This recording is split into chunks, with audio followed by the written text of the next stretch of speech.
বাংলা সাহিত্যের একটি প্রেমের উপন্যাস সম্পর্কে কিছু কথা বলতে চাই। আমার দৃষ্টিতে মেম সাহেব দুর্দান্ত একটি প্রেমের উপন্যাস।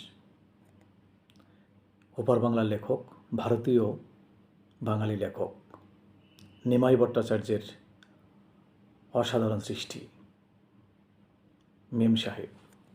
শুধু ওপার বাংলা নয়, বাংলাদেশে অসংখ্য, আমি মনে করি লাখ লাখ পাঠক মেম সাহেব পড়েছেন। যারা মেম সাহেব পড়েছেন তারা অবশ্যই দুফোঁটা চোখের জল ফেলেছেন, এটি আমার অভিমত। অনার্সের সেই শুরুর দিনগুলিতে যখন ঢাকায় চলে আসি, জগন্নাথে পড়ি, সম্ভবত পল্টনের ফুটপাত থেকে কিনেছিলাম মেম সাহেব।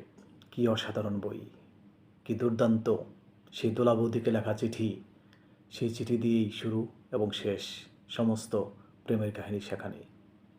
যারা মেম সাহেব পড়েছেন তারা অবশ্যই দোলা বৌদির কথা মনে রেখেছেন, আমিও মনে রেখেছি।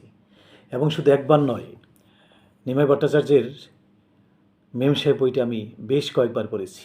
যতবার পড়েছি ততবারই বইটি কেউ না কেউ নিয়ে গেছেন।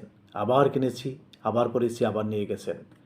এবং হঠাৎ করে মনে হলো যে আবারও বইটি পড়তে চাই।